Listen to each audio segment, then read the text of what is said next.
আমি গত জুমায় আপনাদেরকে বলেছিলাম মৌমাছির গুণ কয়টা?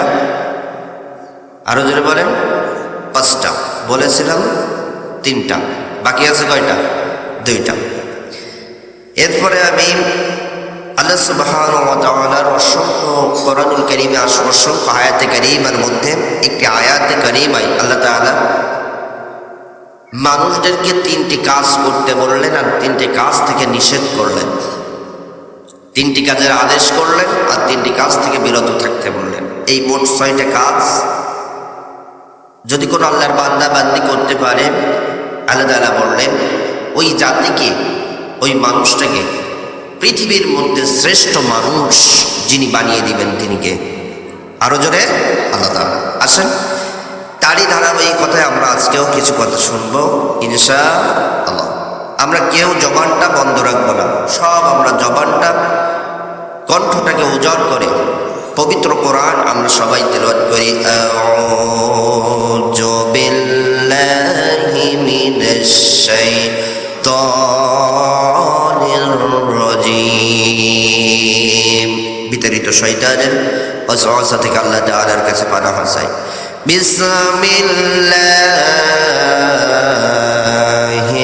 রাহমানির রহিম। পরম করুণাময় আল্লাহ তাআলার নামে শুরু করিতেছি। ইন্নাল্লাহা ইয়া'মুরু বিল আদলি ওয়াল ইহসান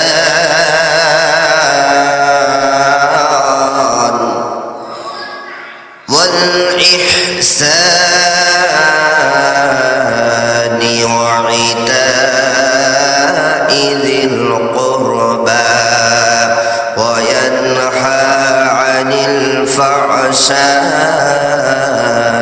ওয়াল মুনকারি ওয়াল বাগি ইয়া'iজুকুম লা'আল্লাকুম তাযাক্কারুন।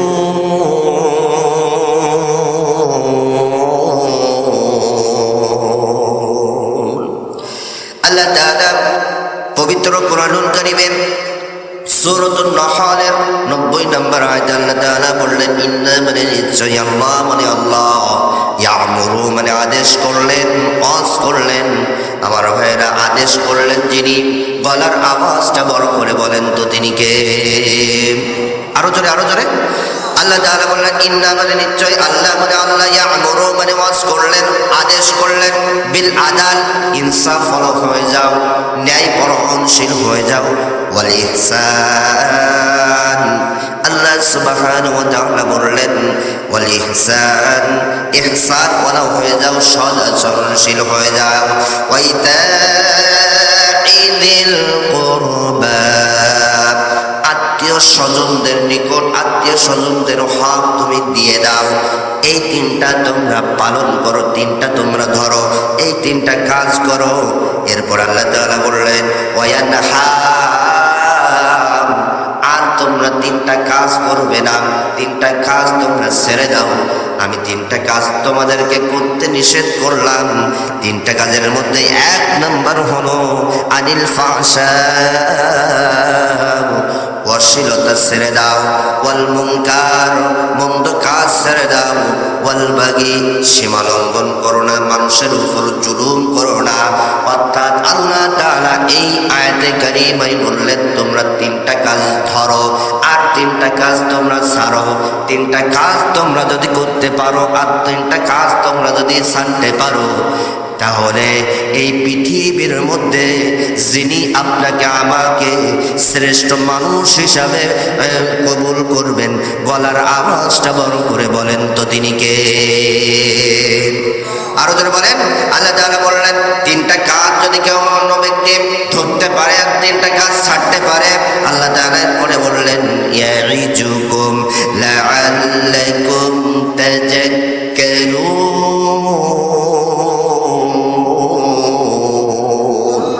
আল্লাহ তাআলা বললেন এই কাজগুলো যদি কোনো ব্যক্তি কোনো বান্দা বান্দি করতে পারে, পৃথিবীর মধ্যে শ্রেষ্ঠ মানুষ হিসাবে, পৃথিবীর মধ্যে শ্রেষ্ঠ জাতি হিসাবে ওই এই বান্দা বান্দীদেরকে আমি বলি না সুবহানাল্লাহ। আমার ভাইরা, তাহলে আল্লাহ তাআলা আমাদেরকে বললেন তিনটা কাজ তোমরা করো, তিনটা কাজের আদেশ করলেন আর তিনটা কাজ থেকে নিষেধ করলেন, অর্থাৎ তিনটা কাজ করতে বললেন আর তিনটা কাজ নিষেধ করলেন। এই কাজগুলো যদি আমরা করতে পারি, আপনাকে আমাকে যে রব্বে কারীম ভালোবেসে জান্নাতুল ফেরদাউসের মেহমান বানিয়ে দিবেন, বলার আওয়াজটা বড় করে বলেন তো তিনি কে? আরো জোরে, আরো জোরে, আরো জোরে। আমার ভাইয়েরা, আল্লাহ তাআলা বললেন ইন্না মানে নিশ্চয়, আল্লাহ মানে আল্লাহ, ইয়ামুরু মানে ওয়াজ করলেন, আদেশ করলেন, বিল আদাল ইনসাফ হয়ে যাও। আমার ভাইয়েরা, ইনসাফ কেমন, ন্যায়পরণশীল কেমন, কেমন বিল আদাল, মানুষদের মধ্যে ইনসাফ হতে হবে কেমন।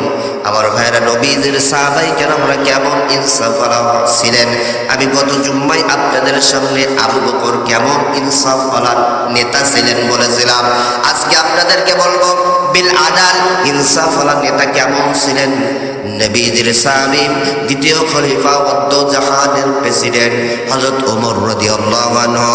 আমার ভাইরা, এই ওমর রাদিয়াল্লাহু আনহু কেমন তিনি বিল আদাল ইনসাফ মানুষ ছিলেন। লক্ষ্য করেন, খেয়াল করবেন আমার ভাইরা, হযরত ওমর রাদিয়াল্লাহু আনহু 12.5 লক্ষ মাইলের প্রেসিডেন্ট তিনি ছিলেন। 10 বছরেরও বেশি ক্ষমতায় তিনি ছিলেন, ক্ষমতার চেয়ারে তিনি ছিলেন। এই হযরত ওমর রাদিয়াল্লাহু আনহু রাতের বেলায় 3টা কাজ করতেন। বুঝে থাকলে সবাই জোরে সোরে বলবেন, ওমর রাদিয়াল্লাহু আনহু রাতের বেলায় কয়টা কাজ করতেন? আরো জোরে, আরো জোরে। 1 নাম্বার কাজ করতেন, তিনি নিজে একটু বিশ্রাম নিতেন, অর্থাৎ নিজে একটু ঘুমাতেন। 2 নাম্বার কাজ করতেন, মানুষের খেদমত করতেন। 3 নাম্বার কাজ করতেন হলো রাষ্ট্রের কিছু প্রয়োজনীয় কাজ করতেন। এই 3টা কাজ তিনি করতেন, বলি না সুবহানাল্লাহ। আমার ভাইরা, এই অর্ধজাহানের প্রেসিডেন্ট হযরত ওমর রাদিয়াল্লাহু আনহু যখন খলিফা হলেন, 12.5 লক্ষ মাইলের প্রেসিডেন্ট যিনি যখন হলেন, ঠিক এমন সময় কোনো একদিন রাতে ওমর রাদিয়াল্লাহু আনহু ঘরের মধ্যে রাতের বেলায় তিনি রাষ্ট্রের কাজ করতেছেন মোমবাতি জ্বালিয়ে। আমার ভাইয়ের, ওই সময় তো কারেন্ট ছিল না, বিদ্যুৎ ছিল না, এজন্য তিনি চেরাগ জ্বালিয়ে, মোমবাতি জ্বালিয়ে, আমার ভাইয়েরা মোমবাতির আলোতে, চেরাগের আলোতে আমার ভাইয়েরা তিনি রাষ্ট্রের কাজ পরিচালনা করতেছেন, রাষ্ট্রের কাজ তিনি করতেছেন। ঠিক এমন সবাই দরজায় এসে তার বিবি, তার স্ত্রী নক করলেন, হে আমিরুল মুমিনিন, খলিফাতুল মুসলিমিন হযরত ওমর রাদিয়াল্লাহু আনহু, আমি একটু ভিতরে আসতে চাই, আপনার সাথে কিছু কথা বলতে চাই। ওমর ফারুক রাদিয়াল্লাহু আনহু ডাক দিয়ে বললেন, বিবি রে, আসো, ভিতরে আসো। ওমর যখন অনুমতি দিলেন, সঙ্গে সঙ্গে ওমর রাদিয়াল্লাহু আনহুর স্ত্রী সঙ্গে সঙ্গে ঘরের মধ্যে এসে ওমর ফারুক রাদিয়াল্লাহু আনহু যে বিছানায় বসে রাষ্ট্রের কাজ করতেছিলেন, ওই রাষ্ট্রের কাজ করতেছিলেন, ওই বিছানায় ওমরের স্ত্রী বসে পড়লেন, বলি না সুবহানাল্লাহ। আমার ভাইরা, ওমর ফারুক রাদিয়াল্লাহু আনহু ডাক দিয়ে বললেন, ও বিবি, ও আমার প্রাণপ্রিয় স্ত্রী, এত রাতে আমার কাছে কি জন্য এসেছো? আমি তো এখন রাষ্ট্রের কাজ করতেছি, রাষ্ট্রের গুরুত্বপূর্ণ কাজ করতেছি, এখন আমার কাছে কি দরকার? সঙ্গে সঙ্গে প্রাণপ্রিয় স্ত্রী ডাক দিয়ে বললেন, ওগো আমিরুল মুমিনিন, খলিফাতুল মুসলিমিন হযরত ওমর রাদিয়াল্লাহু আনহু, আমার প্রাণপ্রিয় স্বামী, আপনাকে তো রাতের বেলায় ছাড়া তো আমি কোনো সময় আপনাকে তো ফিরে পাই না। আপনার সাথে যে গল্প করবো, আপনার সাথে যে কথা বলবো, তেমন তো আমি সময় পাই না। আপনি তো সব সময় রাষ্ট্রের কাজে ব্যস্ত থাকেন। হে আমিরুল মুমিনিন, খলিফাতুল মুসলিমিন, এই রাতে আপনার সাথে কথা বলার জন্য, আমার কিছু প্রয়োজনীয় কথা বলার জন্য, পরিবারের কিছু প্রয়োজনীয় কথা বলার জন্য আমি আপনার সামনে এসেছি। এ কথা শোনার সঙ্গে সঙ্গে অর্ধজাহানের প্রেসিডেন্ট হযরত ওমর রাদিয়াল্লাহু আনহু সঙ্গে সঙ্গে সামনে যে চেরাগটি জ্বলতেছিল, সামনে যে মোমবাতিটা জ্বলতেছিল, সঙ্গে সঙ্গে ফু দিয়ে বন্ধ করে দিলেন, ফু দিয়ে নিভিয়ে দিলেন। আমার ভাইরা, সঙ্গে সঙ্গে তার স্ত্রী, তার বিবি একটুখানি রাগ করলেন, একটুখানি মনে কষ্ট পেলেন, ডাক দিয়ে বললেন, হে আমিরুল মুমিনিন খলিফাতুল মুসলিমিন, আপনি আমার কথা শুনে আলোটা নিভিয়ে দিলেন, কারণটা কি? আপনি তো আলোটা জ্বালিয়ে রাখতে পারতেন, আপনি আলোটা কি কারণে নিভিয়ে দিলেন? কি কারণে নিভিয়ে দিলেন? সঙ্গে সঙ্গে সঙ্গে সঙ্গে আমিরুল মুমিনিন খলিফাতুল মুসলিমিন হযরত ওমর রাদিয়াল্লাহু আনহু ডাক দিয়ে বললেন, ও প্রাণপ্রিয় স্ত্রী, তুমি রাগ করো না, তুমি টেনশন করো না। চোখের পানি ছেড়ে দিয়ে বললেন, হে আমার স্ত্রী, হে আমার প্রাণপ্রিয় বিবি, শোনো শোনো শোনো শোনো শোনো শোনো, আমার পারিবারিক কথা বলার জন্য, তোমার কথা শোনার জন্য যদি আমি 12.5 লক্ষ মানুষের যদি অর্থগুলো আমি শেষ করি, যদি আমি তাদের টাকাগুলো আমি শেষ করি, যদি এই যে আলোটা জ্বালিয়ে যদি এই আলোটা ব্যয় করি, তাহলে আমার কিয়ামতের ময়দানে তোমার স্বামী হযরত ওমর রাদিয়াল্লাহু আনহুকে আল্লাহ তাআলার দরবারে আসামির কাঠগড়ায় দাঁড়ানো লাগবে। সুবহানাল্লাহ! কি মানুষ তিনি ছিলেন, কি বিল আদাল ইনসাফওয়ালা মানুষ তিনি ছিলেন।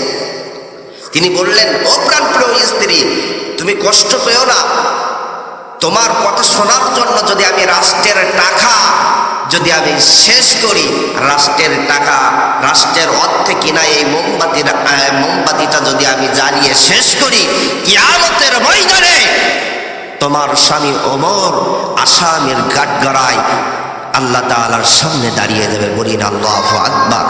কেমন ইনসাফওয়ালা মানুষ ছিলেন, এমন ইনসাফওয়ালা মানুষ, এমন ইনসাফওয়ালা রাষ্ট্রনায়ক, এমন ইনসাফওয়ালা নেতা যদি আমাদের বাংলাদেশের মধ্যে আমরা পেয়ে যাই, আল্লাহর কসম করে বলি, ওয়াল্লাহি তাল্লাহি বিল্লাহি, আল্লাহর কসম করে বলি, সোনার বাংলাদেশ, সোনার বাংলাদেশে পরিণত হয়ে যাবে।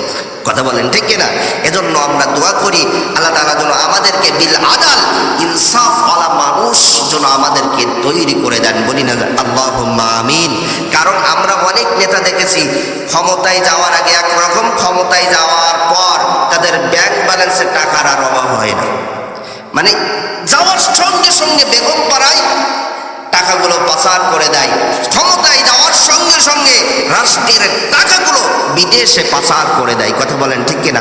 এমন নেতা আমরা চাই না, আমরা এমন নেতা চাই ইনসাফওয়ালা বিল আদাল, ওমরের মতন, আবু বকরের নেতারা, আবু বকরের মতন নেতা আমরা চাই ইনশাআল্লাহ। আল্লাহ তাআলার জন্য আমাদেরকে কবুল করেন সবাই, আল্লাহুম্মা আমিন। আমার ভাইরা, যে কথা বলতেছিলাম, ওমর রাদিয়াল্লাহু আনহু রাতের বেলায় 3টা কাজ করেন। 1 নাম্বার হলো নিজে একটু ঘুমান, বিশ্রাম নেন। 2 নাম্বার হলো মানুষের খেদমত করেন। 3 নাম্বার রাষ্ট্রের কাজ করেন। এই যে বললাম রাষ্ট্রের কাজ করলেন, ইনসাফওয়ালা নেতা দেখেন কেমন রাতের বেলায় সারাদিন রাষ্ট্রের কাজ করার পরেও পরিবারের যে সময়টুকু ছিল সে সময়টুকু তিনি রাষ্ট্রের কাজ করছেন। এরপর তিনি মানুষের খেদমত কেমন করতেন রাতের বেলায়। আমার ভাইয়েরা, জাহানের প্রেসিডেন্ট হযরত আমিরুল মুমিনিন খলিফাতুল মুসলিমিন হযরত ওমর রাদিয়াল্লাহু আনহু, আমার ভাইরা, গভীর রজনীতে সবাই যখন ঘুমিয়ে রয়েছে, সবাই যখন ঘুমে, আমার ভাইরা, ঠিক এমন সময় ওমর ফারুক রাদিয়াল্লাহু আনহু ঘর থেকে বের হলেন, একটা চাদর নিলেন, চাদরটা মুড়িয়ে দিলেন। আমার ভাইরা, চাদরটা মুড়িয়ে দিয়ে কোন রকম 2টা চোখ যেন দেখা যায়।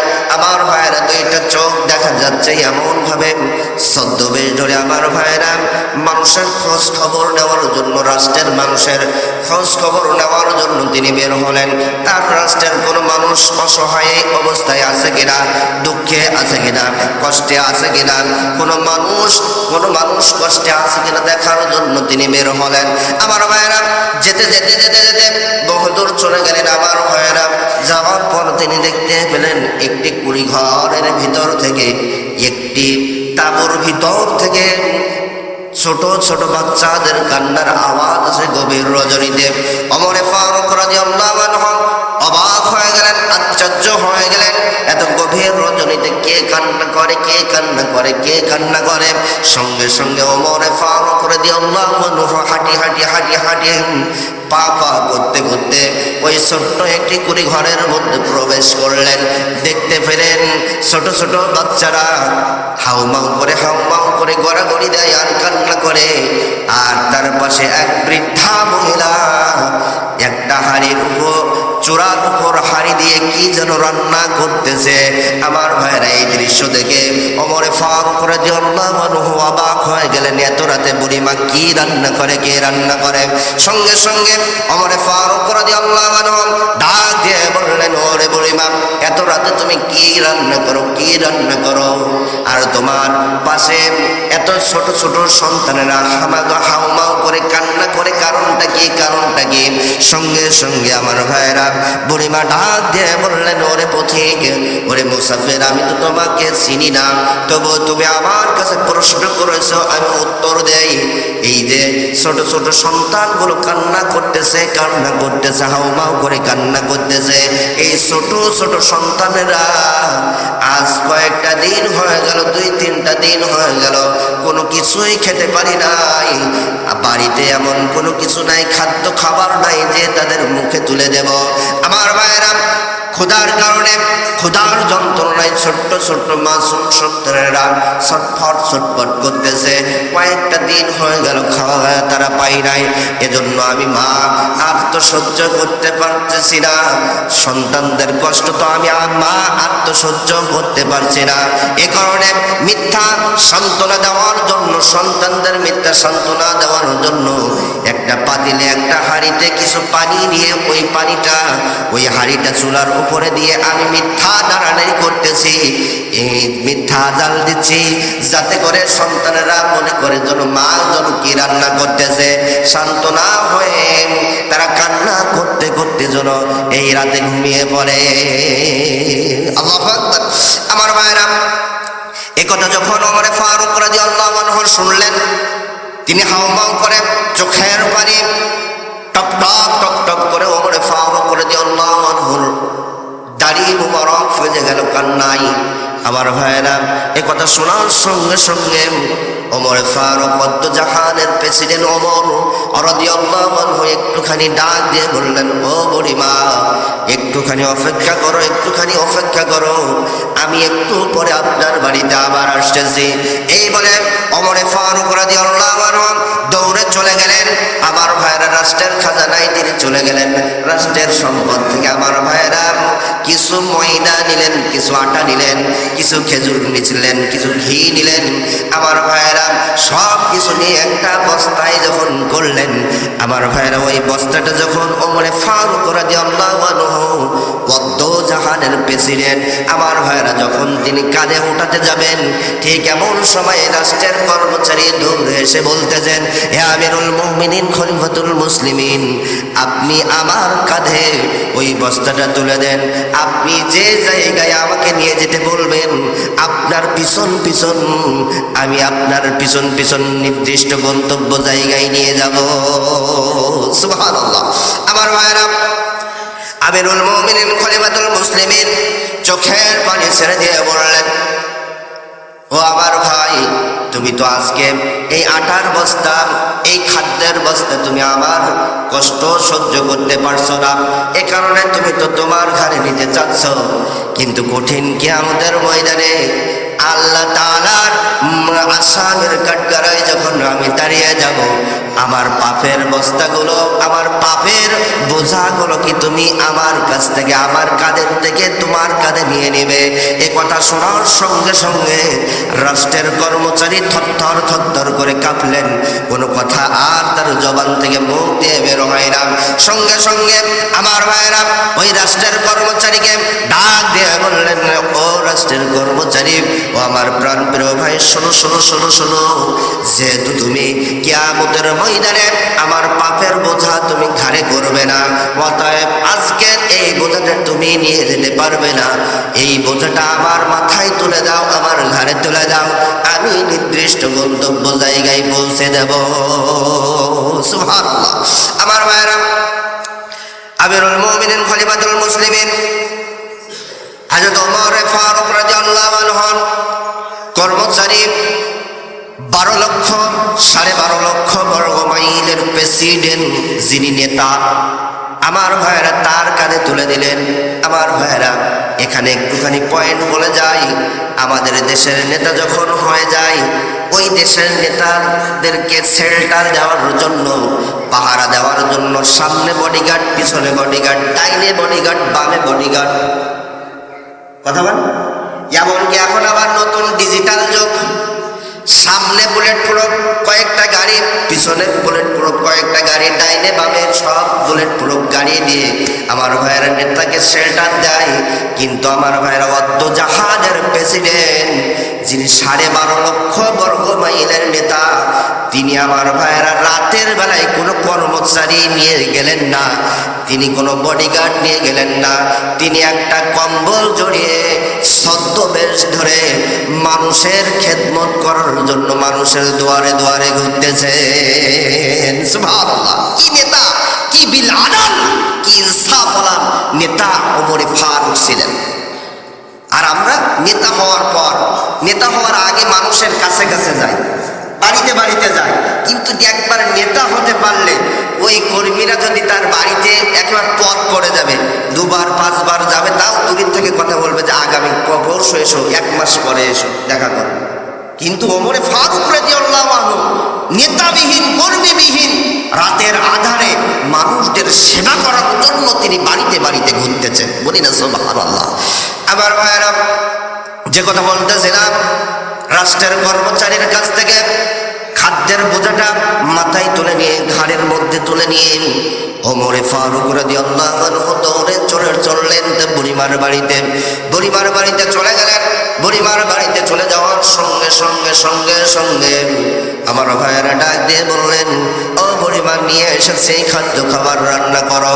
আমার ভাইয়েরা বুড়িমা সমস্ত খাদ্য খাবারগুলো নিয়ে তিনি আমার ভাইয়েরা রান্না কাজ শুরু করলেন।